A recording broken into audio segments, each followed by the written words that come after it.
성경 말씀 보겠습니다. 히브리서 9장 3절부터 4절의 말씀을 보겠습니다. 다 찾으신 줄 알고 함께 합독하도록 하겠습니다. 또 둘째 휘장 뒤에 있는 장막을 지성소라 일컫나니 금항류와 사면을 금으로 싼 언약궤가 있고 그 안에 만나를 담은 금항아리와 아론의 쌍난 지팡이와 언약의 비석들이 있고 아멘. 언약궤 중심의 신앙생활에 대해서 말씀을 드리도록 하겠습니다. 언약궤 안에는 우리 하나님께서 세 가지의 성물을 두셨는데 그 중에 첫 번째가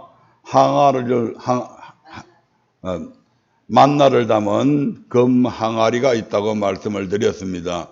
이 만나를 담은 금 항아리를 왜 언약궤 안에 두셨을까? 바로 그 당시의 사람들뿐만 아니라 그들의 후세대들에게까지 너희 조상들이 이 신령한 만나를 40년 동안 하늘에서 내려서 먹었음에도 불구하고 그들이 광야에서 멸망당했다. 왜 멸망당했냐?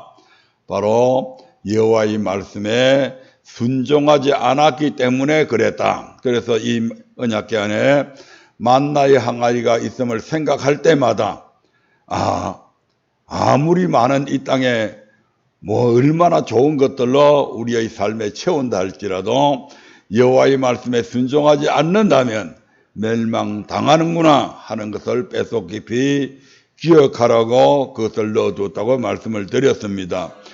두 번째의 사건이 바로 이 언약궤 안에 뭐가 있다고요? 아론의 쌍난 지팡이가 들어있다고 그럽니다. 이 아론의 쌍난 지팡이가 우리에게 교훈해 주는 것은 하나님께서 선지자를 세우거나 제사장을 세우거나 주의 종들을 세우는 것이 사람의 임의대로 하는 것이 아니다 이 말입니다. 물론 오늘날에는 어떤 사람들은 목사 되는 것을 하나의 직업으로 생각하고 신학교에 오는 이들도 있습니다. 또 엉터리로 해가지고 그저 제대로 공부도 하지 아니하고 그저 주의 종으로 그렇게 임명되는 세워지는 그런 사람들도 주변에 많이 있습니다. 하지만 성경의 근거에서 볼 때에 주의 종은 누가 세운다고요? 하나님이 세우십니다. 그래서 모세도 선지자로 하나님이 세우셨고 제사장 아론도 하나님이 세우신 것이지 모세가 임의로 내 형이라고 해서 자기 혈육이라고 해서 제사장을 세운 게 아니다 이 말입니다. 그럼에도 불구하고 고라와 다단과 아비람과 온이 250명의 유명한 족장들과 더불어서 그들을 선동해서 모세와 아론을 대적하게 되는 사건이 일어나게 됩니다. 결국 그로 인해서 모세와 아론을 대적해서 싸운다고 하는 것, 모세와 아론이 자기들 임의대로 제사장이 되었다고 생각함을 통해서 그들이 대적하게 되는데 실제적으로 그들을 세우신 분이 여호와 하나님이십니다. 그러므로 이것은 단순히 모세와 아론을 대적하는 것이 아니고 그들의 인명권자인 하나님을 대적한 사건이다 이 말이죠. 그래서 그것이 바로 여호와를 멸시하는 죄가 되고 그로 인해서 그들이 전부 다 특별한 죽음, 땅이 입을 열어서 그들을 삼키게 되고 그래서 땅이 다시 덮여지는 이러한 엄청난, 그래서 결단코 모세가 임의로 아론을 제사장으로 세운 게 아니라고 하는 것을 입증해 준 사건입니다. 그 일 후에 하나님께서 17장에서 민수기 17장에서 이제 다시 한 번 더 각 족장들의 지팡이를 가지고 오게 해서 하나님이 택하신 자가 누구인가를 그들에게 증명해 보이셨는데 바로 아론의 지팡이에서 싹이 나고 살구 열매가 맺혀지는 그런 일들이 일어나게 됩니다. 그래서 이 아론은 하나님께서 제사장으로 택하시고 세우셨다고 하는 것을 입증함을 통해서 다시는 이 아론의 쌍난 지팡이를 언약궤 안에 이 아론의 쌍난 지팡이가 있다는 것을 상기할 때마다 주의 종의 권위에 절대로 복종해야 된다고 하는 것을 너희들 뼛속 깊이 인식해라고 그것을 거기 안에 넣어 두었다 이 말입니다. 그럼에도 불구하고 많은 사람들이 주의 종을 대적하는 이유가 뭐냐라고 하는 것을 말씀을 드렸는데, 첫 번째로 그들이 교만해서 그렇다. 야, 니만 제사장이가, 니만 레위 지파가, 나도 레위 지파다. 하나님께서 너희 두 형제에게만 선지자하고 제사장 하라고 그랬냐? 우리도 제사장 하면 안 되냐? 바로 제사장의 직분을 하나님은 분명히 아론과 그 아들들을 섬기게 하기 위해서 레위 지파를 주셨는데, 그들이 지금 무엇을 구한다고요? 제사장의 직분을 구하고 있는 겁니다. 그것이 무엇 때문에 그렇다고요? 교만해서 그렇다 이 말입니다. 교만하면 늘 하나님의 자리에 오르려고 그러잖아요. 천사장 루시퍼가 어떻게 해서 사탄이 됩니까? 하나님, 당신만 영광 받으시고 나는 맨날 영광 돌리는 자가 되어야 됩니까? 나도 영광 받으면 안 됩니까? 이렇게 해서 천사 무리 3분의 1을 자기를 섬기게 만들고, 그래서 그것들을 통해서 하나님을 대적한 사건이 바로 그가 사탄으로 전락하게 된 원인이 되었잖아요. 그러니까 교만하게 되면 분수에 지나친 직분들을 구하게 된다 이 말입니다. 아멘. 두 번째로 왜 주의 종을 대적하는가? 은혜 받지 못해서. 교회 안에 와서 은혜 받지 못하는 이유가 목회자 때문에 은혜를 받지 못하는 것이 아니라 바로 자기 자신들의 잘못된 생각 때문에 은혜 받지 못한다 이 말입니다. 이 출애굽에서 나온 이 백성들이 지금 뭐라고 이야기합니까? 애굽을 가리켜서 뭐라고 이야기합니까? 젖과 꿀이 흐르는 땅이다. 애굽은 뭘 상징한다고요? 세상을 상징합니다. 세상이 세상에서 젖과 꿀이 흐르는 그 세상에서, 그 달콤한 세상에서, 그 희락이 있고 한락이 있고 온갖 순간순간적인 쾌락이 있는 그 세상에서 우리를 인도해내 가지고 이 광야 교회 안에, 그러니까 세상을 그리워하는 마음, 세상을 끊지 못한 마음, 세상의 마음을 두고 있는 그들이 교회 안에 있다고 해서 그들이 은혜를 받겠습니까? 못 받아요. 은혜가 안 돼요. 왜? 세상에 있는 삶이 더 그립고 더 좋아 보이고 더 젖과 꿀이 흐르는 땅으로 보이는데, 광야 교회 안에 있는 그 삶이 은혜가 되겠습니까? 안 되는 거예요 이게. 세상이 젖과 꿀이 흐르는 땅으로 보이는데 교회 안에 있는 그들이 감사가 나오겠습니까? 안 나오는 거요. 원망 불평이 나오지. 그러니까 은혜 받겠어요? 못 받겠어요? 못 받아. 자기 자신이 잘못해서 은혜 못 받는 것을 지금 주의 종을 잘못 만나서 지금 은혜 못 받는다고 지금 이렇게 해서 지금 덤벼드는 거예요. 세 번째로 복 받은 것이 없다고 해서 주의 종을 대적합니다. 복은 누가 받습니까? 복을 어떻게 받습니까? 말씀에 순종할 때, 말씀에 순종하는 걸 주의 종이 막 억지로 두들겨 패가면서 말씀에 순종하게 합니까? 아니잖아요. 주의 종은 성도들을 몽둥이로 주어 팰 수 있는 그런 능력도 그런 권한도 없잖아요. 주의 종이 전하는 하나님의 말씀에 복종할 때에 비로소 복을 받는다 이 말입니다. 영생을 얻는다 이 말입니다. 그래서 하나님께서 뭐라고 이야기합니까? 복을 택하든 사망을 택하든 복을 택하든 저주를 택하든 네가 택해라고 그렇게 얘기하잖아요. 아멘. 여기까지 지난 시간에 말씀을 드렸습니다. 오늘 우리가 생각해 보고자 하는 것은, 그러면 우리는 주의 종의 권위에 무조건 복종해야 되나 이 말입니다. 주의 종이 말이면 무조건 복종해야 되나? 성경은 정말 그렇게 가르치고 있나 이 말입니다. 신명기 18장 18절부터 22절의 말씀을 한번 보겠습니다. 신명기 18장 18절부터 22절입니다. 예, 같이 읽어봅니다. 내가 그들의 형제 중에 너와 같은 선지자 하나를 그들을 위하여 일으키고 내 말을 그 입에 두리니 그에게 명하는 것을 그가 무리에게 다 고하리라. 무릇 그가 내 이름으로 고하는 내 말을 듣지 아니하는 자는 내게 벌을 받을 것이요 내가 고하라고 명하지 아니한 말을 어떤 선지자가 만일 방자히 내 이름으로 고하든지 다른 신들의 이름으로 말하면 그 선지자는 죽임을 당하리라 하셨느니라. 내가 혹시 심중에 이르기를 그 말이 여호와의 이르신 말씀인지 우리가 어떻게 알리요 하리라. 만일 선지자가 있어서 여호와의 이름으로 말한 일에 정엄도 없고 성취함도 없으면 이는 여호와의 말씀하신 것이 아니요 그 선지자가 방자히 한 말이니 너는 그를 두려워 말지니라. 아멘. 무슨 말입니까? 모세 너뿐만 아니고 너 외에 내가 다른 선지자를 내가 일으키겠다. 그리고 나 여호와의 말을 누구 입에 두겠다? 선지자의 입에 줄 것이다. 그리고 그 선지자가 그러면 선포하는 그 말씀은 누구의 말이다? 선지자의 말이 아니고 바로 나 여호와의 말이다.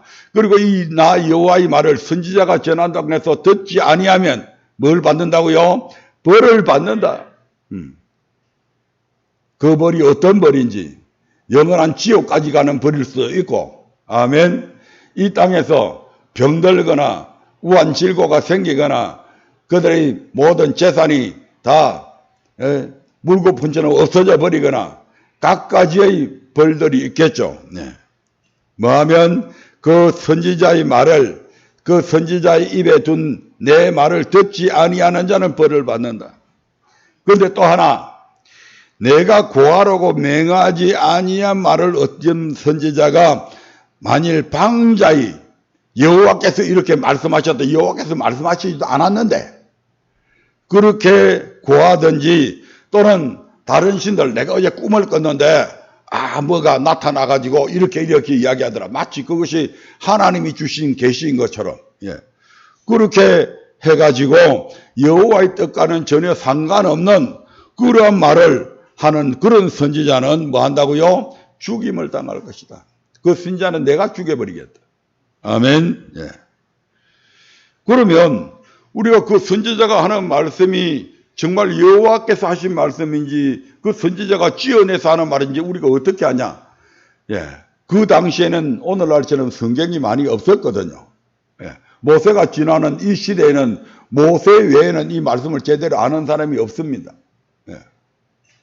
이제 그가 또 족장들이나 또 이제 장로들이나 그런 사람들한테 많이 가르쳤지만 실질적으로 하나님으로부터 언약서를 받은 것이 뭐 그렇게 많지가 않아요. 그래서 거의 모세 외에는 모른다고 보면 됩니다. 예. 네가 혹시 심중에 이르기를 그 말이 여호와의 말씀인지 우리가 어떻게 분별하냐? 예. 그때 이제 분별할 수 있는 방법을 그 선지자에게 있어서 여호와의 이름으로 말한 일에 정엄도 없고 그대로 이루어지지 않는다면 그것은 여호와께서 하신 말씀이 아니다. 여호와께서 하신 말씀은 반드시 그대로 성취가 되어져야 그게 여호와의 말씀이다. 이렇게 분별할 수 있는 방법을 제시를 해 주셨습니다. 하지만 오늘날에는 어떻습니까? 오늘날에는 하나님께서 우리에게 성경을 주셨잖아요. 네. 그리스의 문화를 빌어서 성경이 헬라어로 엄청 많이 번역이 되어졌잖아요. 네. 인쇄술이 발달해가지고 많은 성경들이 나왔잖아요. 그래서 오늘날에는 뭘 보고 판단을 하면 된다? 성경에 있는 말씀을 보고 판단하면 된다 이 말이죠. 네. 그래서 성경을 보고 판단해서 오늘 전한 우리 목사님의 말씀이 하나님의 말씀이구나. 그러면 뭐 해야 된다고요? 순종해야 된다고요. 순종 안 하면 어떻게 된다고요? 벌을 받는다고 지금 말씀하고 있는 거잖아요. 아멘. 예, 신명기 13장 1절부터 5절의 말씀도 한번 보겠습니다. 신명기 13장 1절부터 5절입니다. 같이 읽어봅니다. 너희 중에 선지자나 꿈꾸는 자가 일어나서 이적과 기사를 내게 보이고 내게 말하기를 내가 본래 알지 못하던 다른 신들을 우리가 쫓아 섬기자며 이적과 기사가 그 말대로 이룰지라도 너는 그 선지자나 꿈꾸는 자의 말을 청종하지 말라. 이는 너희 하나님 여호와께서 너희가 마음을 다하고 성품을 다하여 너희 하나님 여호와를 사랑하는 여물을 알리하사 너희를 시험하심이니라. 너희는 너희 하나님 여호와를 순종하며 그를 경외하며 그 명령을 지키며 그 목소리를 청종하며 그를 섬기며 그에게 부종하고 그 선지자나 꿈꾸는 자는 죽이라. 이는 그가 너희를 애굽 땅에서 인도하여 내시며 종되었던 집에서 속량하여 취하신 자로 취하신 너희 하나님 여호와를 배반케 하려 하며 너희 하나님 여호와께서 내게 행하라 명하신 도에서 너를 깨어내려고 말하였습니다. 너는 이같이 하여 너희 중에서 악을 제할지니라. 예. 근데 많은 사람들이 무슨 목사에게서 무슨 뱀 고치는 능력이 탁 나타나면 그 목사가 최고인 줄 압니다. 그래서 귀신도 뱀 고칠 수 있어요, 없어요? 귀신도 기적을 행할 수 있어요, 없어요? 있다 이 말입니다. 또 하나님께서 그런 거짓 선지자들에게 그러한 기적을 행할 수 있게 해준다, 안 해준다? 해준다고 그럽니다. 왜 해줬을까? 네가 그런 기적을 따라서 네가 신앙생활 하나, 여호와의 말씀을 따라 신앙생활 하나, 우리 하나님께서 우리를 시험해 보시기 위해서 그렇게도 한다 이 말입니다. 무슨 자기에게서 능력이 나타나면 마치 자기가 큰 능력을 행하는 자인 줄 착각하는 거예요. 모든 능력은 어디로부터 온다? 하나님으로부터 온 거요. 그러니까 내게 능력이 나타난다고 해서 자랑할 것도 없고 내게 능력이 나타난다고 해서 떠들고 다닐 필요가 없다 이 말입니다. 그렇게 해서 많은 사람들로 하여금 자기를 쫓게 만들려고 하는 못된 흑심들이 그 속에 다 포함되어 있는 거예요. 내게 능력이 나타나서 어떤 사람이 병이 고쳐지고 내게 특별한 어떤 능력이 나타나서 기적을 베풀어서 할 때에 많은 사람이 칭찬하면 내가 한 것이 아니고 누가 하셨다? 하나님이 하셨다. 성전 미문에 앉아있는 안전뱅이가 일어서서 뛰고 급구할 때 많은 사람들이 베드로 요한을 우르르 할 때 베드로가 뭐라고 이야기합니까? 이 일을 행하신 분이 내가 아니고 너희들이 십자가에 못 박아 죽인 예수 그리스도의 이름으로 고쳤다 이렇게 말씀하잖아요. 그래서 많은 사람들로 하여금 누구를 쫓게 만든다? 예수 그리스도를 바라보게 만들고 그 거룩하신 이름 앞에 무릎 꿇게 만들어 버리잖아요. 이게 능력을 주시는 목적이란 말이에요. 그런데 뭐가 조금 나타나면 나타난 것도 없더만 그저 자기가 막 이렇게 큰 능력이 있어서 이런 일을 한 것처럼 그렇게 하다 보면 뭐 빠진다고요? 교만에 빠지는 거예요. 아멘. 예. 그래서 우리는 하나님께서 주신 위에 앉아있는 모든 자들에게 복종해야 하는가? 결코 아니다 이 말입니다. 그래서 복종하되 우리는 뭐 가운데서 복종해야 된다? 주 안에서 복종해야 됩니다. 아멘. 뭐 안에서? 주 안에서, 주님의 말씀 안에서 복종해야 된다 이 말입니다. 그렇게 행사하는 그 권위를 행사하는 자들이 지금 주님의 말씀 안에서 우리에게 지금 명령하고 있는가? 아니면 주님의 말씀을 벗어나서 명령하고 있는가? 이게 기준이 되어야 된다 이 말입니다. 우리 주변에는 많은 권위가 있잖아요. 부모의 권위가 있습니다. 왕의 권위가 있습니다. 서성의 권위가 있습니다. 대통령의 권위가 있습니다. 하지만 그들에게 우리가 복종해야 되는데 뭐 안에서? 주 안에서 주님의 말씀 안에서 복종해야 된다 이 말입니다. 그들이 하나님의 말씀을 벗어나서 우리에게 무엇을 명령한다면 우리는 거기에 대해서 항거할 수 있어야 된다 이 말입니다. 에베소서 6장 1절의 말씀을 한번 보겠습니다. 에베소서 6장 1절입니다. 같이 읽어봅니다. 자녀들아 너희 부모를 주 안에서 순종하라. 이것이 옳으니라. 아멘. 자녀들아 너희 부모를 주 안에서 순종하라. 이것이 옳다. 하나님께서 우리에게 십계명을 주셨죠. 그 십계명 중에서 인간과의 관계 속에서 맨 첫 번째로 주신 계명이 뭡니까? 부모를 공경하라. 네. 사람과의 관계에서 우리에게 주신 첫 번째 명령이 바로 부모를 공경하라고 하는 것입니다. 그런데 그 명령도, 그 첫 번째 명령도 뭐 안에서 해야 된다? 주 안에서 순종해야 한다면 그 외에 다른 사람에게도 마찬가지다 이 말입니다. 주 안에서 그가 비록 왕이라 할지라도, 그가 대통령이라 할지라도 주 안에서 우리는 복종해야 됩니다.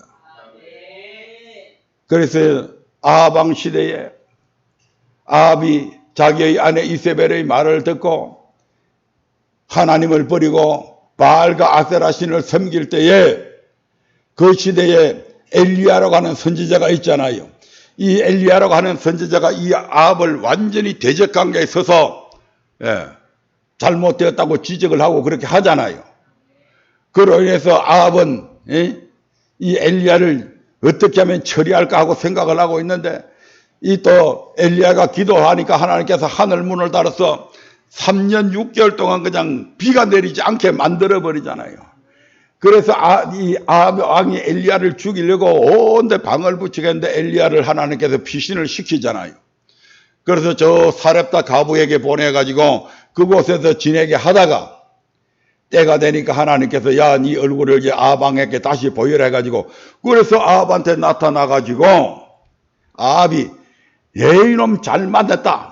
네 때문에 우리나라가 이렇게 지금 흉년이 들어가지고 이렇게 이놈의 새끼 잘 만났다 하고 이야기하는데 엘리야가 뭐라고 이야기합니까? 내가 그런 것이 아니고 왕이 하나님 대신에 바알과 아세라를 섬겨서 지금 이렇게 된 것이다. 그러니까 하나님이 참신인지 바알과 아세라가 참신인지 그럼 내기를 하자. 이렇게 해서 갈멜산에서 그 유명한 갈멜산에서 시합이 붙잖아요.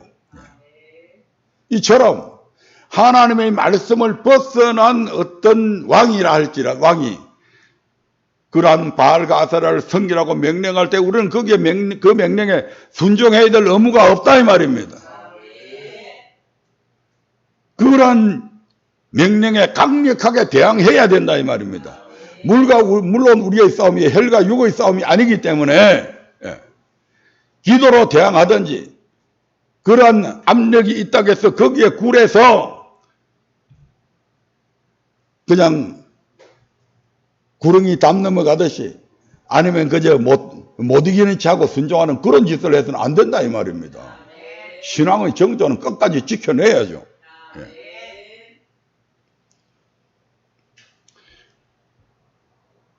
바벨론 제국에 의해서 남유다가 멸망을 당하잖아요. 그래서 그들 중에 포로를 이제 잡아가는데 그 포로들 중에 다윗의 세 친구인 사드락과 메사가 아벳느고가 잡혀가잖아요. 바벨론 제국의 왕 느부갓네살을 누가 세웠어요? 하나님이 세우셨잖아요. 그를 통해서 이스라엘을 심판하게 만들었잖아요. 그럼에도 불구하고 그 느부갓네살이 교만해져 가지고 뭘 만듭니까? 거대한 금신상을 만들잖아요. 그게 절하라고 그러잖아요. 그런데 사드락과 메삭과 아벳느고가 우리는 절대로 거기에 복종할 수 없다. 한번 고발이 들어가서 이 느부갓네살 왕이 사드락과 메삭과 아벳느고를 얼마나 귀중하게 아꼈는지 자기의 명령을 어겼음에도 불구하고 그들에게 다시 한 번 더 기회를 주잖아요. 그럼에도 불구하고 우리는 왕의 말에 순종하지 않겠습니다. 한가하잖아요.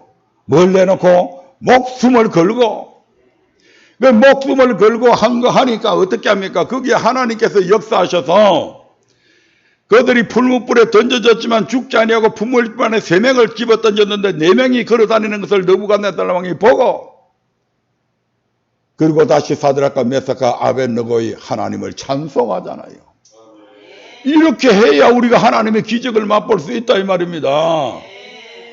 무슨 부당한 것을 위해서 눌른다고 해서 그대로 순종해갖고 그렇게 따라해갖고는 그 어떤 기적도 안 일어납니다. 부당하게 우리에게 압력을 우리의 신앙을 방해하는 것이 있다면 거기에 믿음 안에서 강력하게 대항해야죠. 대모하고 몽둥이 들고 총 들고 나가서 싸우라는 얘기가 아니잖아요. 기도로 하든지 뭘 하든지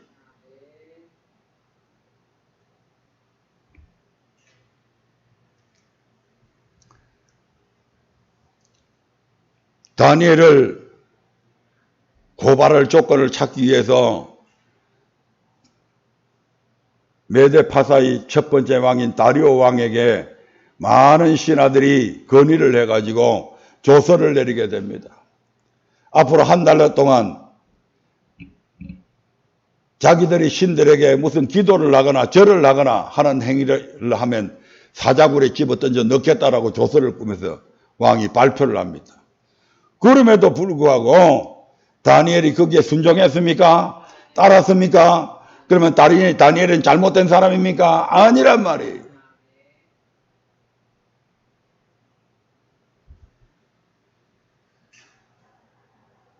오히려 자기가 있는 집에 창문을 닫았으면 그것도 안 보일 텐데 창문을 활짝 열어놓고 평소에 하던 것처럼 저 예루살렘, 지금은 성전이 다 초토화되고 무너져서 없어졌지만 그 성전이 있는 곳을 향해서 하나님 앞에 기도하잖아요.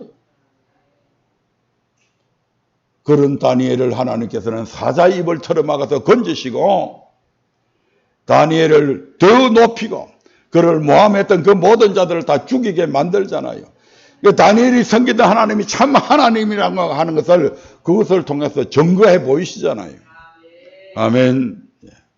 이러한 것들은 성경에 있는 것 외에도 기독교 역사 속에 엄청스레 많이 있습니다.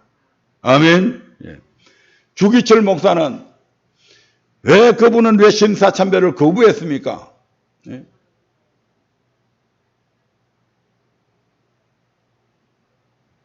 신이라고 하는 것들이 거하고 있는 사실은 귀신들이지만 그러한 신사를 모시고 있는 그곳을 향해서 참배해야 된다. 천왕이 왕이니까 천왕을 참배해야 된다. 주기철 목사 순종했습니까? 안 했잖아요. 일본이 우리나라를 점령한 그 권세는 어디로부터 온 겁니까? 하나님으로부터 왔다고 일단은 봐야 되는 거죠. 그들은 기독교 문화를 먼저 받아들여 가지고 부강한 나라가 됐고 우리는 그 누굽니까? 기독교 막 들어오는 거 막 말살하고 한 거. 대원군에 의해서 사실은 일본보다 먼저 우리나라에 기독교가 들어올 뻔했는데 결국 못 들어오게 막아가지고 대동강물에서 수많은 선교사들을 죽이고 그렇게 해서 우리의 문화는 뒤떨어져 버리고 그래서 힘이 강해진 일본이 우리나라를 침공한 거 아닙니까? 근데 수많은 족주의 종들이 신사 참배는 죄가 아니다 해가지고 그 신사를 참배하잖아요. 그런데 유독히 주기철 목사만은 신사 참배를 거부하잖아요. 그로 인해서 그는 죽임을 당합니다. 그가 잘못된 겁니까? 아니란 말이에요.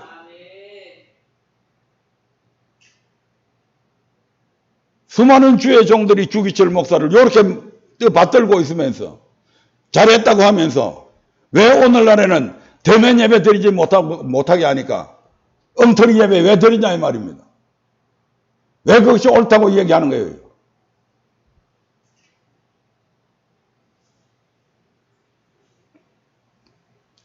로마에 가면 카타콤이라고 하는 곳이 있습니다.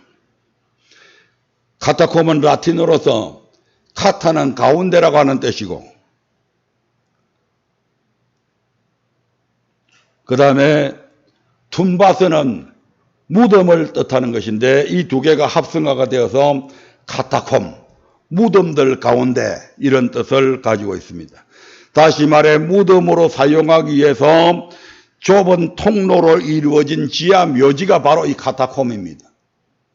그런데 원체 기독교인들을 로마 제국에서 박해하니까 이 기독교인들이 숨을 곳이 없는 거예요. 그래서 어디로 들어갔다 이 말입니까? 이 지하 공동묘지로 파고 들어간 거예요. 거기에 수많은 시체의 썩는 냄새들이 난단 말이에요.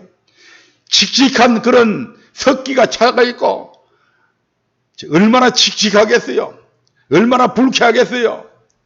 그런데 그런 곳에서 자그마치 300년 동안 이들은 옳은 예배를 드리기 위해서 하나님을 제대로 섬기기 위해서 그 로마의 박해를 피해서 그곳에서 300년 동안 자기들의 신앙을 지켜냈다 이 말입니다. 이렇게 한 것이 잘못된 겁니까? 그러다가 그들이 고발당해서 잡혀가게 되면 콜로세움이라는 원행 경기장에 십자가에서 하행을 당하기도 하고 맹수들이 밥이 되기도 하고, 그런 가운데서 그 맹수들이 덤벼들 때에 그들이 거기에 모여서 여호와를 찬송하고, 그 찬송이 수많은 콜로세움의 구경꾼들에게 감동을 주고, 야, 저것들을 어떻게 죽음 앞에서도 저렇게 노래할 수 있냐, 저기에는 분명히 우리가 알지 못하는 다른 무언가가 있다. 그렇게 해서 수많은 사람들이 오히려 예수를 믿게 되잖아요. 그들은 로마의 그러한 엄청난 박해의 한가함을 통해서 그들의 신앙의 절개를 지켰고, 그로 말미암아 오히려 로마를 뒤집어 놨잖아요.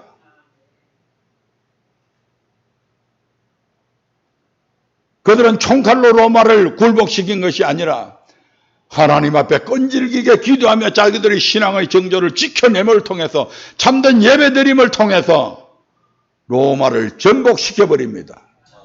아멘. 이들보다 더한 카타콤이 있죠.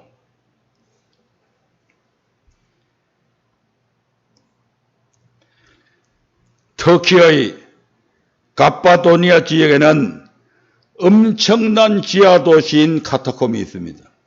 로마는 비교할 수 없을 정도의 카타콤입니다.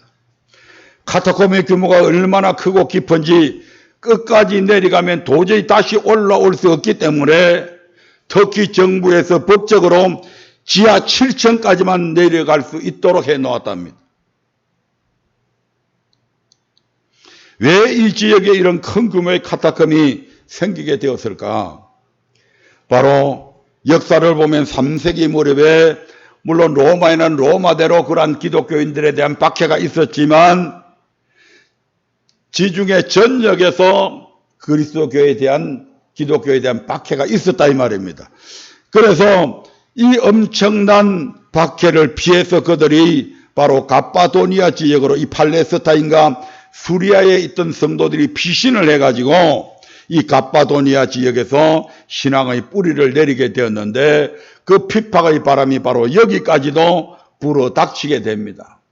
이 상황에서 성도들은 믿음을 저버리고 적당히 타협하거나 아니면 극한의 방법을 써서 믿음을 유지해야만 하는 양자택일의 기로에 서게 됩니다. 그때 그들은 믿음을 지키기 위해 땅을 파고 들어가 살기로 결정을 하게 됩니다.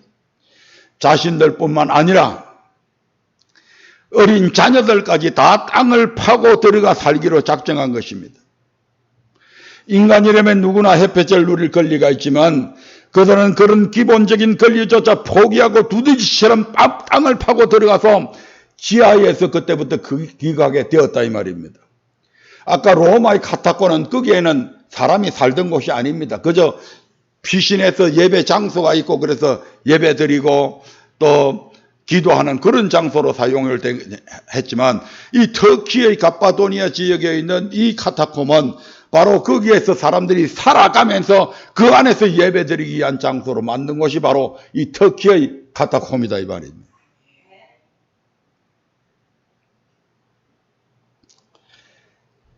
이 카타콤을 내려가다 보면 지하 5층에 큰 예배당이 있는데 십자가 형태로 파서 만든 예배당인데, 그곳에 들어서는 사람들마다 눈시울을 적시지 않은 사람이 없을 정도로 그곳에는 깊은 감동이 있답니다. 바로 찬송가 135장에 나오는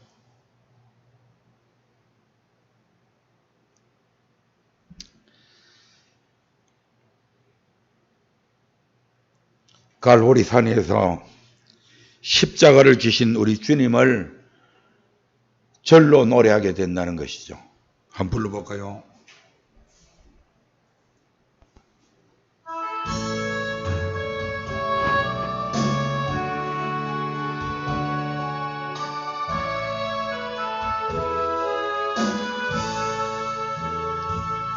갈보리 산 위에 십자가 서서니 주가 고난을 당한 표라. 험한 십자가를 내가 사랑함은 주가 보혈을 흘리밀세 최후 승리를 얻기까지 주의 십자가 사랑하리. 빛난 면류가 받기까지 험한 십자가 붙들겠네.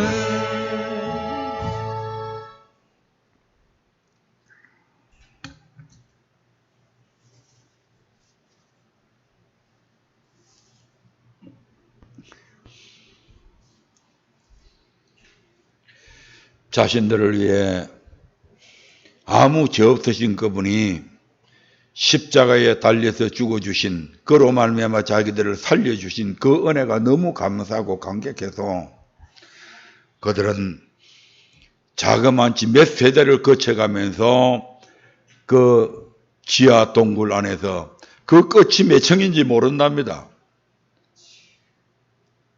그 터키 정부에서 7층까지만 내려가도록 막아놨다는 거예요. 더 이상 내려가면 도저히 평생에 올라올 수 없는 그런 곳이기 때문에.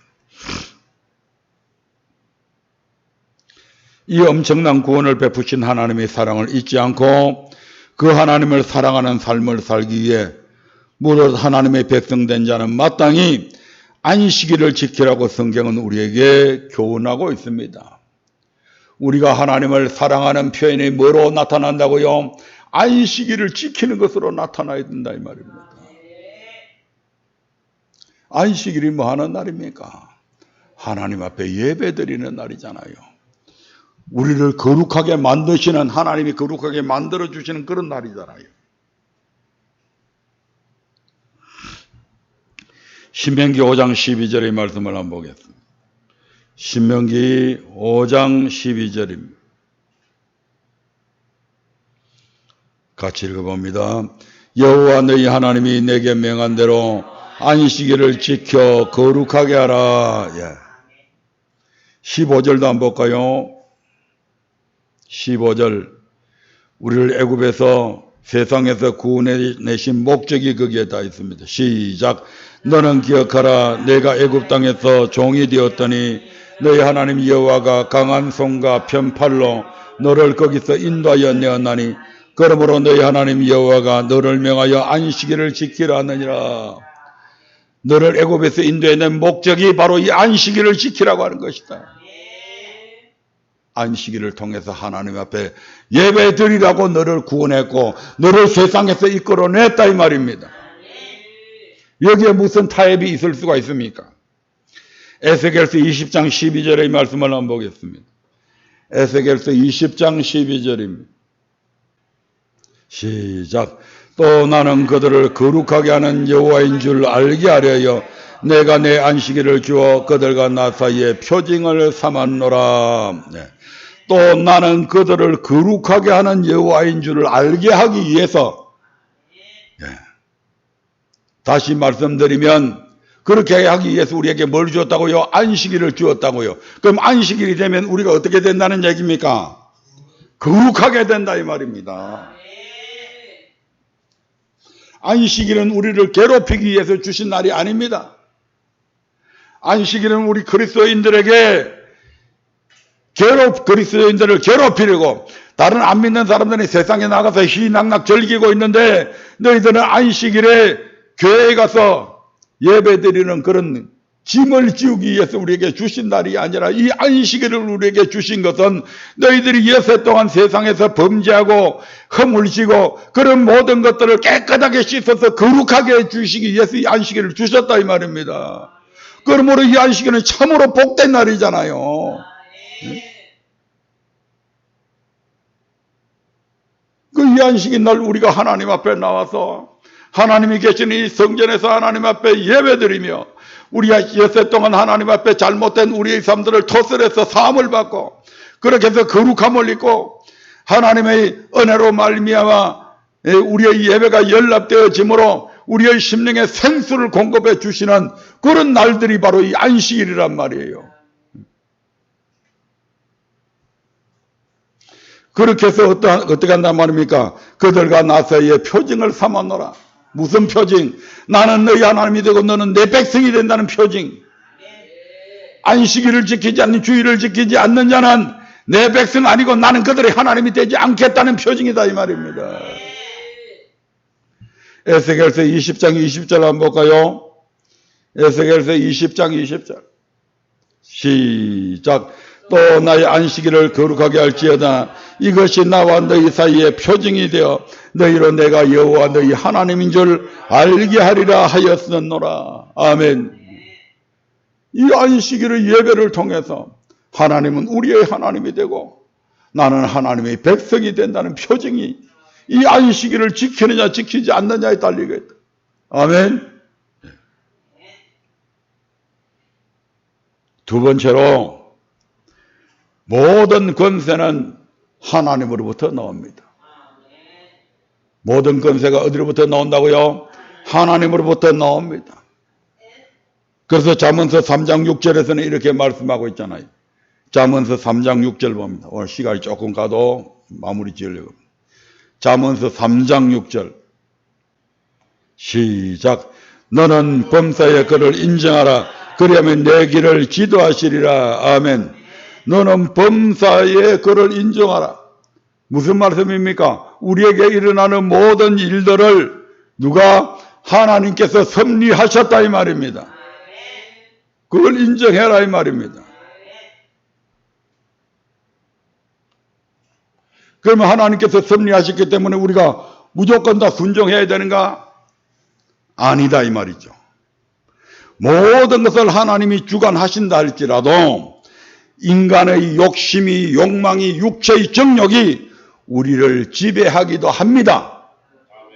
전체적인 틀 안에서는 하나님이 지배하시고 주관하시지만 거기에 있는 그 세밀한 부분들에 있어서 때로는 인간의 욕심이 하나님께서는 이렇게 하기를 원하셨는데 그렇게 하기를 계획하고 계시는데 인간의 욕심이, 인간의 욕망이, 우리의 육체적인 정욕이 그러한 것을 벗어 던져버리고 우리를 지배하기도 한다 이 말입니다.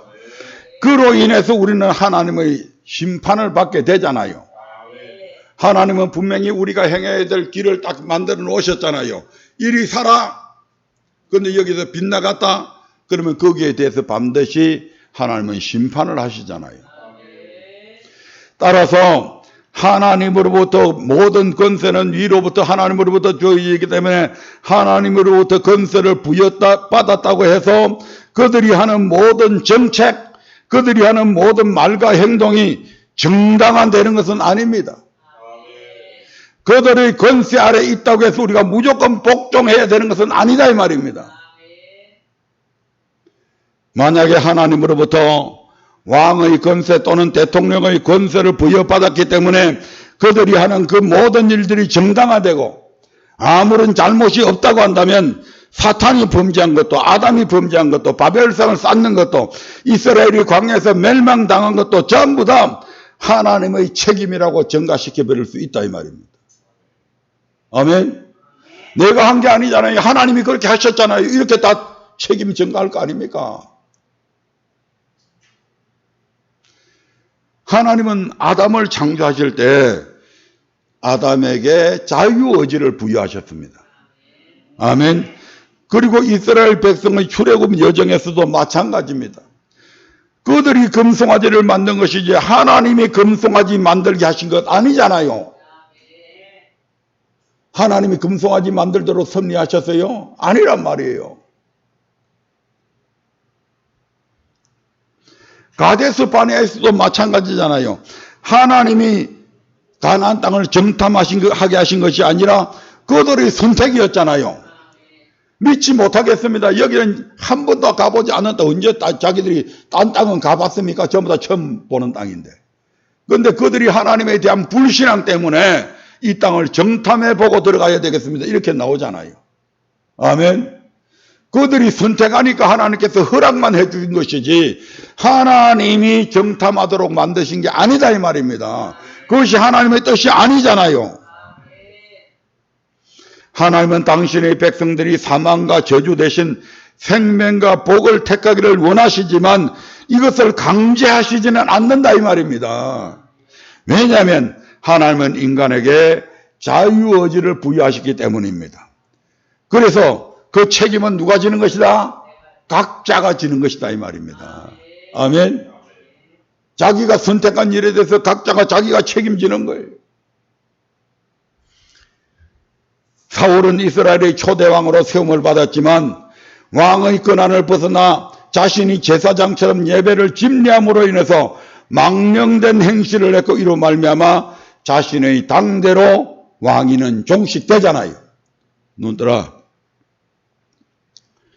북이스라엘의 왕으로 세워받은 여로보암에 대해서 성경은 이렇게 기록을 하고 있습니다. 열왕기상 14장 16절의 말씀을 한번 보겠습니다. 시작. 여호와께서 여로보암의 죄로 인하여 이스라엘을 버리시리니 이는 저도 범죄하고 이스라엘로 범죄케 하였음이니라 하니라. 아멘. 여로보암은 하나님의 은혜를 힘입어서 로보암이 이스라엘 백성들이 건의를 받아들이지 않음을 통해서 남북왕국으로 분열되잖아요. 그 분열된 북이스라엘의 10지파를 거느린 그런 왕으로 이 여로보암이 세움받잖아요. 아멘. 참 이분들이요. 누구에 의해서? 하나님에 의해서. 하나님께서 여로보암을 북이스라엘의 왕으로 세우시잖아요. 그런데 이 여로보암이 자신의 정권 유지를 위해서 하나님의 말씀이 아닌 인간적인 수단과 방법을 동원해서 어떤 죄를 저질러게 됩니까? 여로보암의 죄가 뭡니까? 첫 번째로 금송아지 만들었다. 금송아지를 만들어서 베델과 단이라고 하는 곳에 두 금송아지를 두고 야 이스라엘 백성들아 이제부터는 저 절기날 예루살렘까지 가서 예배드릴 필요 없다. 이 금송아지가 너희들을 애굽에서 인도해낸 신이다 이렇게 얘기해버리잖아요. 아멘. 그리고 보통 백성들로 제사장을 삼고 절기날을 7월 15일 날 속죄일인데 8월 12일 날로 절기날을 변경을 시키고 이러한 세 가지의 악을 이 누가? 여로보암 왕이 저지르잖아요. 그런데 백성들도 이런 여로보암의 불법한 행실에 한 가지 아니하고 이에 동조함으로 함께 멸망을 자초하게 되었다고 지금 이야기하잖아요. 아멘. 왕이 비록 하나님의 은혜로 말미암아 그가 왕의 권세를 왕으로 세움을 받았다 할지라도 그가 하는 모든 일들이 하나님의 말씀에 벗어나면 한 거 해야 되는데 거기에 따라서 순응하고 거기에 동조하고 나가니까 같은 죄인이 되어버리잖아요. 그래서 이스라엘의 멸망의 원인의 단초가 된다 이 말입니다. 이게 열왕기상 15장 25절부터 30절의 말씀을 한번 보겠습니다. 열왕기상 15장 25절부터 30절입니다. 같이 읽어봅니다. 유다왕 아사 제2년에 여로보암의 아들 나답이 이스라엘 왕이 되어 2년을 이스라엘을 다스리니라. 제가 여호와 보시기에 악을 행하되 그 아비의 길로 행하며 그가 이스라엘로 범죄케 한 그 죄 중에 행한지라. 이에 이사갈 족속 아이야의 아들 바사가 저를 모반하여 블레셋 사람에게 속한 기브논 에서 저를 죽였으니 이는 나답과 온 이스라엘이 기브논을 에워싸고 있었음이더라. 유다왕 아사 제3년에 바사가 나답을 죽이고 대신하여 왕이 되고 왕이 될 때에 여로보암의 온 집을 쳐서 생명 있는 자를 하나도 남기지 아니하고 다 멸하였는데 여호와께서 그 종 실로 사람 아이야로 하신 말씀과 같이 되었으니 이는 여로보암이 범죄하고 또 이스라엘로 범하게 한 죄로 인함이며 또 제가 이스라엘 하나님 여호와의 노를 격동시킨 일을 인함이었더라. 아멘. 하나님이 권세를 부여했지만 그 권세를 받은 자들이 그 권세를 남용하게 될 때에 그 권세를 주신 하나님께서 권세 왜 주었어요? 잘 다스리라고. 그러므로 우리는 위의 권세에 복종하되 무조건 복종이 아니라 이 또한 주 안에서 해야 할 것입니다. 예. 지금의 대한민국의 현실을 보면 우한 코로나를 빙자해서 대면 예배를 금지하는 행정명령을 남발하고 있고 형평성을 읽은 이런 그리고 어떤 의학적 근거도 무시한 자기들 멋대로의 행정명령으로 모든 것을 규제하고 있지 않습니까? 아멘. 예를 들면 6시 이전에 4명이 식사하면 괜찮고 6시 이후에는 2명 이상이 모여 식사하면 바이러스 군들이 뭐 개떼같이 달려든답니까? 도대체 그 근거가 무엇입니까? 그렇게 이야기하는. 대형 콘서트장과 영화관의 경우에는 지금 4단계에서 한 콘서트를 한 해당 5,000명까지 밀폐된 공간에서 집합이 가능한데 교회에 대해서는 수용인은 2,400명의 공간에 10% 이하인 200명이 예배드렸다고 해서 19명을 넘어섰다고 해서 예배 운용 중단 조치를 내리는 것은 도저히 이해할 수 없는 일들이다 이 말입니다. 아멘. 평일에도 거의 마찬가지겠지만 특히 주말에 대형 매장에 가면 거의 발디딜 틈조차 없이 북새통을 이룹니다. 어제 우리 사모하고 내하고 같이 세종에 있는 큰 마트에 갔는데요. 차를 위에 주차장에 다 댈 수가 없어가지고 길에 차들이 쭉 나래비로 서가 있고 그래서 아예 위에 주차장까지 올라가지 않고 길에서 마트에 들어가서 물건을 사고 오는데요. 가족들 단위로 막 3명, 5명 막 이런 가족 단위로 와가지고 발 디딜 틈이 없을 정도로 그게 꽉 차 있습니다.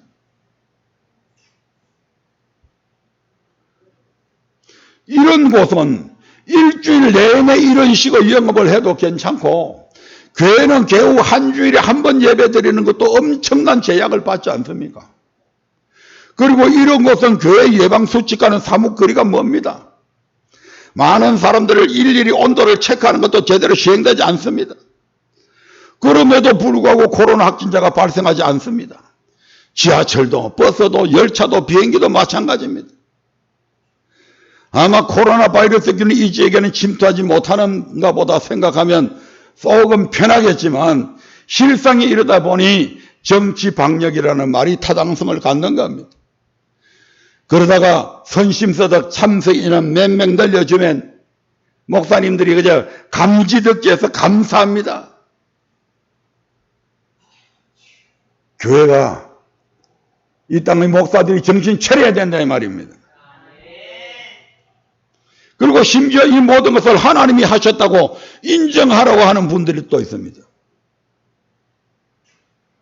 그래서 대통령도 정부도 여당도 아무런 잘못이 없답니다. 자신들이 정권 유지를 위해서 온갖 기만과 술책으로 정치 방역을 하고 그렇게 하고 있음을 두 눈으로 보면서도 말입니다. 어디 외계에서 왔습니까? 전혀 나라 꼬라지가 어떻게 돌아가는지 전혀 모르고 있다 이 말입니까? 물론 우리의 잘못으로 인해 말도 안 되는 이런 정부가 들어선 건 인정합니다. 그래서 잘못드린 예배에 대해 깊이 반성하며 정말 하나님이 기뻐하시는 예배를 드리기에 힘씁니다. 하지만 아직도 하나님이 요구하시는 것에는 미치지 못하는 우리의 부족함 또한 인정합니다. 그러하다 할지라도 악의 도구로 쓰임받고 있는 이들이 아무런 잘못이 없다는 것은 말이 되지 않는 소리다 이 말입니다. 하나님은 거의 대부분의 경우 악한 자에게 악의 도구로서의 역할을 맡기되 구체적으로 어떤 악을 맹시하는 예는 거의 성경에 기록되어 있는 것을 보지 못합니다. 욥의 경우에도 마찬가지잖아요. 그래 그 제사는 쳐라. 근데 어디까지 쳐야 되는 걸 하나님께서 말씀 안 하십니다. 악한 자에게 맡겨놓으면 악한 자가 지 알아서 다 한다 이 말입니다. 두 번째로 하나님께서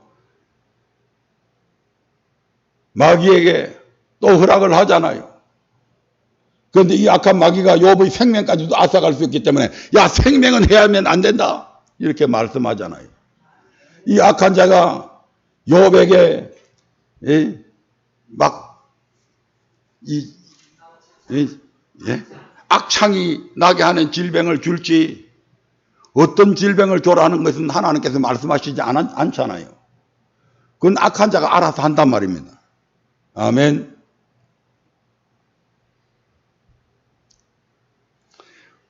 그래서 욥의 생명을 해할 수도 있기 때문에 이것을 제재하기도 하셨습니다. 악한 자들은요, 악을 행할 수 있도록 허용하면 이들은 악을 행하는 일에 있어서는 우리의 상상을 뛰어넘는 그런 악한 일들을 생각해내기 때문이 아닐까 하는 생각을 합니다. 아멘. 맡겨놓으면 뭐 기가 막히게 합니다. 그런 악한 일을 막 발상을 해내고 하는 것들은. 자, 만약에 하나님께서 예배를 금하시는 상황을 지금 허락했다 칩시다. 예. 저도 일부 인정합니다. 그런데 이에 순응해서 그럼 예배를 드리지 않는다거나 비대면 예배를 바라셔서 하나님께서 그렇게 하신 것은 아니다 이 말입니다. 하나님이 분명히 예배를 금지하셨어요. 예배 받기 위해서 사람을 창조했잖아요. 그런데 그 하나님이 지금 예배를 드리지 못하도록 지금 금하셨다 이 말입니다. 그러면 대면 예배 드리지 말라는 얘기가 아니란 말이에요. 그 대면 예배를 통해서 오히려 성애와 더불어 악을 행하는 그런 짓을 하지 말고 정말 악에서 돌이켜서 옳은 예배 드리라고 지금 그렇게 하신 거잖아요. 그러면 정부에서 대면 예배 말고 비대면 예배를 드리라는 거기에 동조할 것이 아니라 옳은 예배 드리기 위해서 싸워야 되잖아요. 옳은 예배 드리라고 가르쳐야 되잖아요. 그래서 감옥에 가는 한이 있어도 교회를 폐쇄시키는 한이 당하더라도 교회의 재산을 손해를 보는 한이 있더라도 우리는 성경에서 그런 성도들을 칭찬하고 있는 히브리서 11장을 보잖아요. 그들이 전날에 빛을 받은 후에 자기들의 산업을 다 빼앗기는 그런 고통 속에서도 오히려 기뻐했다. 왜? 저 영원한 천국이 있기 때문에.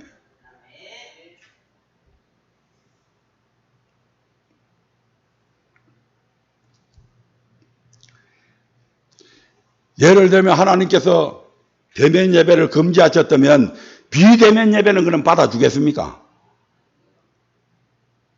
야, 대면 예배 드리지 말고 내가 비대면 예배 드리면 받아줄게. 하나님께서 그렇게 하신 겁니까? 아니잖아요.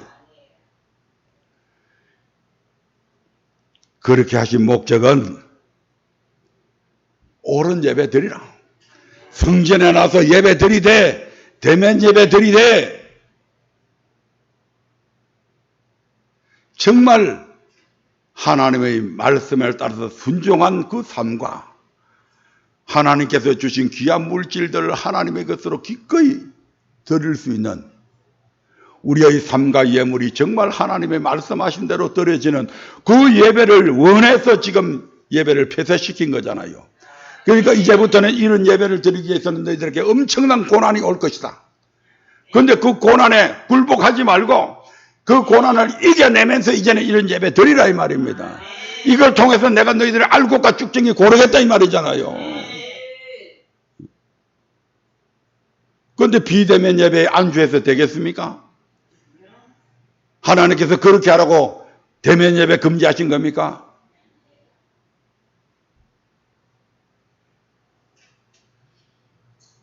이렇게 이야기하면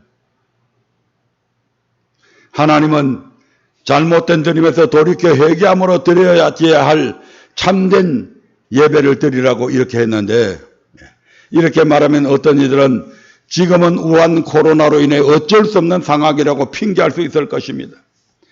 그리고 미국의 예를 들기도 합니다. 그러나 미국에서도 지금 한국에서도 수많은 교회들이 이에 항거하며 헌법에 명시한 종교의 자유를 침해하는 행정명령에 대해서 소송해서 성수하고 있습니다. 거의 실패하는 건수가 없이 제시한 그 모든 것들을 성수하고 있습니다. 그리고 성수하는 대부분의 그 판결의 이유 중에 하나가 형평성에 어긋난다는 것입니다. 다시 말해 교회에 대해서만 지나치게 규대한다는 것입니다. 그러므로 이제 우리는 정말 하나님 앞에 그리고 복음을 전하기 위해 또는 개인의 믿음을 지키기 위해 생명을 촉에같이 여기며 신앙을 예배를 지킨 수많은 믿음의 선진들 앞에 부끄럽지 않는 그런 신앙의 모습으로 살아가야 될 것입니다. 말씀을 맺으려 합니다. 언약계 중심의 신앙생활에 있어서 우리에게 주신 두 번째 교훈은 아론의 쌍난 지팡이를 통해 주의 종의 권위에 도전하지 말라는 하나님의 교훈이었습니다.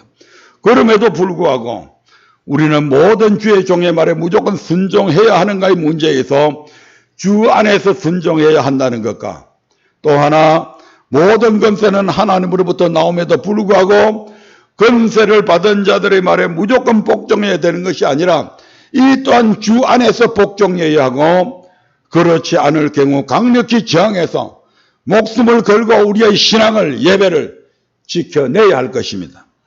이러한 축복이 저와 여러분의 삶에 뿌리 깊이 자리하기를 주의 이름으로 축원드립니다.